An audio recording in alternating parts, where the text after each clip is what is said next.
بسم اللہ الرحمن الرحیم۔ شروع اللہ کے نام سے جو بڑا مہربان نہایت رحم والا ہے۔ بہن بھائیوں کے ساتھ کیسے چلنا ہے یہ تعلیم تھوڑے بتائے، یہ تو میرا نبی بتائے۔ میرے نبی کے در سے یہ خزانہ ملتا ہے کہ آپ ایک اچھے انسان نظر آؤ، یہ خزانہ در مصطفیٰ سے ملتا ہے اور کہیں سے نہیں ملتا۔ عرب میں بیٹیوں کو زندہ دفن کیا جاتا تھا۔ میرے نبی نے فرمایا جس کو اللہ نے 3 بیٹیاں دیں اس نے ان کو ڈولی میں بٹھایا تو جنت میں یوں ہو جائے گا۔ سبحان، یعنی یہ میں ہوں اور یہ میرا امتی، 3 بیٹیاں۔ اللہ ایک صحابی کا بھلا کرے، کہنے لگا یا رسول اللہ جو 3 نہ ہوں 2 ہوں، کا کوئی نہیں، جو 2 کو ڈولی بٹھائے گا وہ بھی ایسے ہی ہوگا۔ ایک کا اللہ بھلا کرے، کہنے لگا یا رسول اللہ ایک ہی ہو، اگاں کام میں کوئی نہ ہوئے۔ پھر آپ نے کہا جو ایک کو ڈولی میں بٹھائے گا وہ بھی جنت میں یوں ہو جائے گا۔ 10 بیٹوں کی شادی کرو، 10 بیٹوں کی شادی کرو، 10 بیٹوں کی شادی کرو، اجر ہے، جنت کا وعدہ کوئی نہیں۔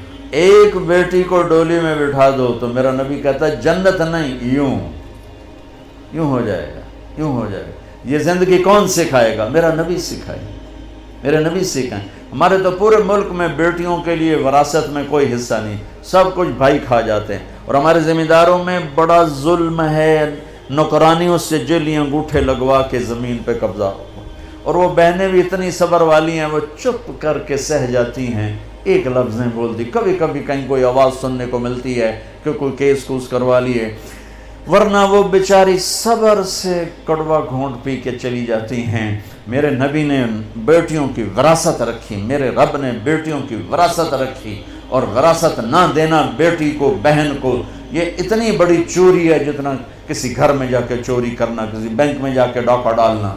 میں نے جن استاد محترم سے قرآن پڑھا، تفسیر پڑھی، میں ان کے پاس شہد کی بوتل لے کر گیا، وہ 10 روپے کی شہد کی بوتل آتی تھی، لیکن میرے تو 10 پیسے بھی نہیں لگے تھے، اپنا جو میرے آموں کا باغ تھا اسے اتروا کے لے گئے۔ میں کہا استاد جی آپ کے لیے شہد لایا ہوں۔ کہاں سے لائے ہو؟ میں نے کہا جی میرے اپنے باغ کا ہے، میرے والدین زندہ تھے اس وقت۔ میں نے کہا جی میرے اپنے باغ کا ہے۔ اب میرے استاد کا سوال سننا۔ فرمانے لگے تیرے باپ نے اپنی بہنوں کو زمین میں سے حصہ دیا تھا؟ یعنی جو میرے دادا کی زمین بنتی ہے اس میں میرے باپ اور بہنیں، اور میرے باپ اور ان کی بہنیں، یہ میری پھوپھیاں، اگر میرے باپ نے زمین میں سے حصہ دیا ہے تو یہ بوتل کا شہد حلال ہے، اور اگر نہیں دیا ہے تو یہ حرام ہے، میں نہیں لوں گا۔ یہ تھا سوال کا منشا۔ مجھ سے فرمانے لگے تیرے باپ نے اپنی بہنوں کو حصہ دیا تھا؟ میں نے کہا جی اللہ کا لاکھ لاکھ شکر ہے میرے باپ کی بہن ہی کوئی نہیں۔ شکر اس لیے میں نے کہا کہ ہوتی تو کوئی نہ دیتے، رواج نہیں تھا۔ کہنے کہ اچھا تیرے دادا نے اپنی بہنوں کو حصہ دیا تھا؟ میں کہا جو حضور میں حال اسے جمعہ ہی کوئی نہ ہو، میں نے نہیں پتا دیتا ہے کہ نہیں دیتا، میرے جمن تو بعد دے سوال کرو، میرے جمن تو پہلے دے نہ کرو۔ یہ شریعت بیٹیوں کو یہ حق دیتی ہے، بہنوں کو یہ حق دیتی ہے۔ جس نے 2 بیٹیوں کو ڈولی میں بٹھایا جنت واجب، جس کی بیٹیاں کوئی نہیں، بیٹی نہیں ہوئی، ادھر جیسے میرا یعنی میرے جو دادا تھے ان کے کوئی بیٹے، 2 بھائی تھے صرف، میرا باپ اور میرا تایا، بس 2 بھائی تھے، ساری وراثت ان کی تھی، لیکن اللہ نے دو بیٹیاں نہیں دی، 2 بہنیں دے دیں۔